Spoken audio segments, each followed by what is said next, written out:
முதலாம் அற்புதம்.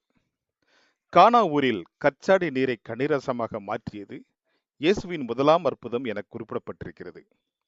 நம் ஆண்டவர் வளர்ந்த நாசரேத்தின் வடக்கே 6 கிலோமீட்டர் தூரத்தில் உள்ளது இந்த கானா ஊர். நாத்தான்வேலை சந்தித்த பின் 3ஆம் நாள் இயேசுவை நாத்தான்வேலின் ஊராகிய கானா ஊரில் ஒரு கல்யாணத்திற்கு அழைத்திருந்தனர். அவருடைய தாய் மரியாளும் வந்திருக்கிறார். இயேசுவும் அவரின் சீடர்களும் வந்திருந்தாலோ எனோ திருமண விழாவில் கூட்டம் சற்று அது கூடுதலாகவே இருந்தது. முதலாம் அற்புதமே மங்களகரமாக ஒரு திருமண வீட்டில் நடைபெறுகிறது. யூத திருமண விழாவில் கலந்து கொள்வது நமக்கு ஒரு இனிய அனுபவம். யூத திருமணங்கள் அக்காலத்தில் 1 நாள் 2 நாளில் முடிவு பெறாது. குறைந்தது 7 நாட்கள் பூரணமாய் விழா நடைபெறும். திருமணத்துக்கு அழைக்கப்பட்டோர் அதை ஒரு பெரும் பேராக பாக்கியமாக கருதுவர்.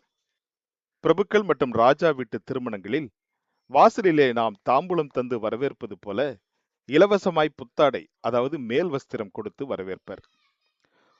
புது ஆடை என்றால் அளவெடுக்கணும், துணியை வெட்டணும், டெய்லரிடம் தைக்கணும் என்ற கட்டாயம் இல்லை.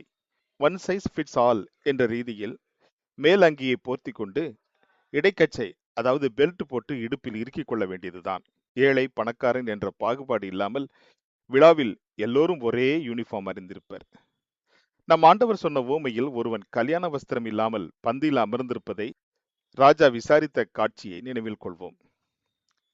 அப்படின்னா கல்யாண உடை அணியாமல் விருந்தில் அமர்ந்திருந்தவன் முன்வாசல் வழியே இலவசமாய் கிடைக்கும் மன்னரின் ஆடை அணிந்து உள்ளே வராமல் அலட்சியமாய் எகிரி குதித்தோ பின்புறமாகவோ திருட்டுத்தனமாய் உள்ளே வந்திருக்கலாம்.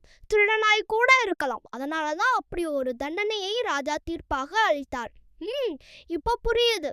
திருமண அரங்கில் ஆங்காங்கு மேசைகளை சுற்றி வட்டமாய் உட்கார வேண்டும். கோப்பைகளில் திராட்சரசம் குடிக்க குடிக்க அன்லிமிட்டடா ஊத்தி கொண்டே இருப்பார்கள். கசப்பு கீரையும் தந்தூரி ஆட்டுக்கறியும் மேசையின் மத்தியில் எல்லோருக்கும் பொதுவாக இருக்கும். மெல்லிய கோதுமை மாவில் சுட்ட சுக்கா ரொட்டிகளை நம் முன் வைக்கின்றனர். ரொட்டியை பிட்டு மையத்தில் இருக்கும் கீரையை, கசப்பு கீரை தான், கொஞ்சம் அள்ளி ஒரே வாயில் போட்டுக்கொள்ள வேண்டும். கல்யாண சாப்பாட்டை நம்மால் சாப்பிட முடியாவிட்டாலும் திராட்சரசத்தை ஒரு கை பார்க்கலாம்.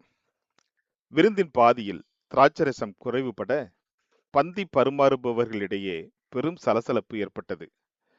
விருந்தினர் அறிந்தால் அவமானம் என்பதால் செய்வதறியாமல் திகைத்தனர். ஜாடிகளில் தண்ணீர் நிரப்புங்கள் என்று இயேசு சொல்ல, வேலையாட்கள் அவரின் சொற்படி தண்ணீரால் 6 ஜாடிகளை நிரம்பி வடியும் அளவிற்கு நிரப்பினர்.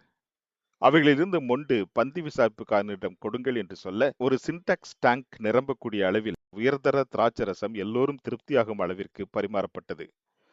குறைகளெல்லாம் நிறைவாகும் அதிசயம். இத்திருமண மகிழ்ச்சி பரலோக பரவசத்திற்கு ஒரு முன்னோடி எனலாம்.